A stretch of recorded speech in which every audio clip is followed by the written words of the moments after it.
Hi friends, welcome to my channel పరీక్షిత్.net.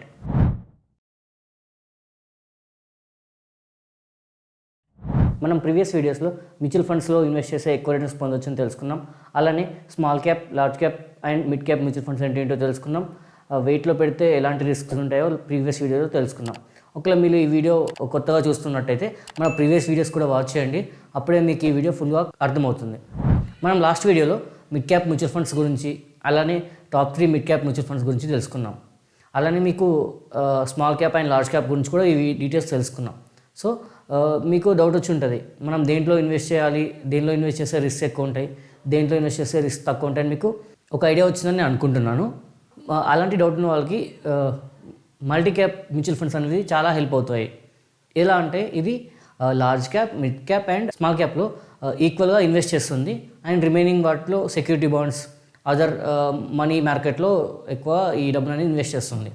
SEBI మనకు rule పెట్టింది. ఆ రూల్లో ఏంటంటే లార్జ్ క్యాప్లో 25%, మిడ్ క్యాప్లో 25%, అలానే స్మాల్ క్యాప్లో 25% ఇన్వెస్ట్ చేయాలి మినిమం. అండ్ మిగతా మనీ అనేది మనం security bonds or money market invest చేయొచ్చు అని చెప్పి మ్యూచువల్ ఫండ్స్ హౌస్కి సెబీ అనేది ఒక రూల్ పాస్ చేసింది. సో మనం మల్టీ క్యాప్ మ్యూచువల్ ఫండ్స్లో ఇన్వెస్ట్ చేసినట్టయితే మనకి మనం ఇన్వెస్ట్ చేసిన మనీ అనేది large cap, small cap and mid క్యాప్లో ఈక్వల్గా డిస్ట్రిబ్యూట్ అవుతుంది. సో మనం రిస్క్ కూడా బ్యాలెన్స్ అవుతుంది. లార్జ్ క్యాప్లో ఇన్వెస్ట్ చేస్తే రిటర్న్స్ తక్కువ వస్తాయి అని భయపడే వాళ్ళకి, అలానే స్మాల్ క్యాప్లో ఇన్వెస్ట్ చేస్తే రిస్క్ ఎక్కువ ఉంటుంది అన్న వాళ్ళకి ఈ మల్టీ క్యాప్ మ్యూచువల్ ఫండ్స్ అనేది బెస్ట్ ఆప్షన్ అని చెప్పొచ్చు. మనం ఇప్పుడు top 3 multi cap mutual funds గురించి తెలుసుకుందాం. నెంబర్ 3 వచ్చేసి ICICI Prudential multi cap fund. ఇది లాస్ట్ 3 ఇయర్స్లో మనకి 21% రిటర్న్స్ జనరేట్ చేసింది. అలానే ఇది ఒక 4 స్టార్ రేటింగ్ ఉన్న మ్యూచువల్ ఫండ్. దీని ఫండ్ సైజ్ వచ్చేసి 14,000 crores. ఇందులో మీరు ఇన్వెస్ట్ చేయాలంటే మినిమం 100 రూపీస్తో ఎస్ఐపి అనేది స్టార్ట్ చేయొచ్చు. అలానే దీని ఎక్స్పెన్స్ రేషియో వచ్చేసరికి 0.93%, ఎగ్జిట్ లోడ్ వచ్చేసరికి 1% మీరు ఒకవేళ 1 ఇయర్లో విత్డ్రా చేసుకుంటే. అండ్ ఈ ఫండ్ అనేది ఎక్కువగా ఫినాన్షియల్, కన్స్ట్రక్షన్ అండ్ ఎనర్జీ సెక్టర్స్లో ఎక్కువ ఇన్వెస్ట్ చేస్తుంది. నెంబర్ 2 వచ్చేసి మనకి కోటక్ మల్టీ క్యాప్ ఫండ్. ఈ ఫండ్ లాస్ట్ 3 ఇయర్స్లో మనకి 27% రిటర్న్ జనరేట్ చేసింది. అలానే ఇది ఒక 4 స్టార్ రేటింగ్ ఉన్న మ్యూచువల్ ఫండ్. దీని ఫండ్ సైజ్ వచ్చేసి 14,000 crores.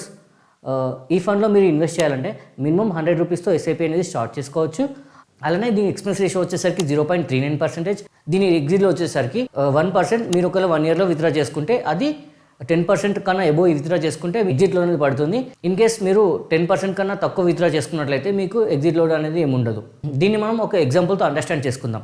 ఒకవేళ మీరు ఈ ఫండ్లో 10,000 రూపీస్ ఇన్వెస్ట్ చేశారనుకుందాం. ఈ ఫండ్ పర్ఫార్మెన్స్ బాగాలేదని చెప్పి ఒక 2,000 రూపీస్ విత్డ్రా చేసుకున్నారనుకోండి. అది మీరు 1 ఇయర్ లోపు విత్డ్రా చేసుకున్నారనుకోండి.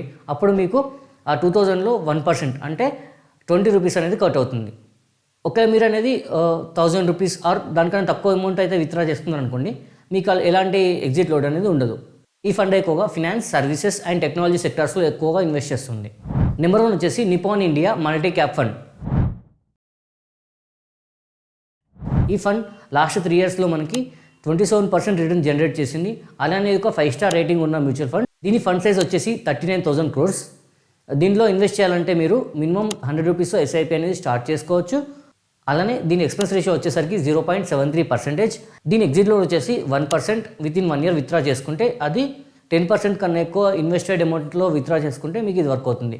ఈ ఫండ్ కూడా ఎక్కువగా ఫినాన్స్, సర్వీసెస్ అండ్ క్యాపిటల్ గూడ్స్లో ఎక్కువ ఇన్వెస్ట్ చేస్తుంది. మల్టీ క్యాప్ ఫండ్ అంటే ఏంటి, అలానే టాప్ 3 మల్టీ క్యాప్ ఫండ్స్ గురించి కూడా మీకు ఒక ఐడియా వచ్చిందని అనుకుంటున్నాను. సో మీరు కూడా ఇన్వెస్ట్ చేయాలనుకుంటే పూర్తిగా రీసెర్చ్ చేసి ఆ తర్వాత ఇన్వెస్ట్ చేయండి. సో ఈ ఫండ్స్ గురించి అయినా, ఇన్ కేస్ ఈ ఫండ్స్ కన్నా మీ దృష్టిలో ఇంకేమైనా ఫండ్స్ ఎక్కువ పర్ఫార్మెన్స్ ఉందనుకున్నా, సో మీకు ఎక్కువ కొంచెం రిస్క్ తక్కువ ఉందనుకున్నా మీకు అనిపించిందంటే వాటిలో ఇన్వెస్ట్ చేయడానికి ట్రై చేయండి. ఈ 3 ఫండ్స్ ఏంటంటే జస్ట్ నా రీసెర్చ్ బేస్ చేసుకొని నేను ఈ ఫండ్స్లో ఇన్వెస్ట్ చేస్తే కొంచెం బెటర్గా ఉందని చెప్పి మీకు సజెస్ట్ చేస్తున్నాను. సో మీరు కూడా క్లియర్గా రీసెర్చ్ చేసి ఆ తర్వాత ఇన్వెస్ట్ చేయండి. ఈ వీడియో మీకు అందరికీ నచ్చింది అనుకుంటున్నాను. నచ్చితే మా వీడియోని లైక్ చేయండి. అలానే ఇంకా ఏ టాపిక్స్ పైన మీకు వీడియోస్ కావాలో కింద కామెంట్ బాక్స్లో మెన్షన్ చేయండి. అలానే మా ఛానల్ని సబ్స్క్రైబ్ చేయండి. Thanks for watching.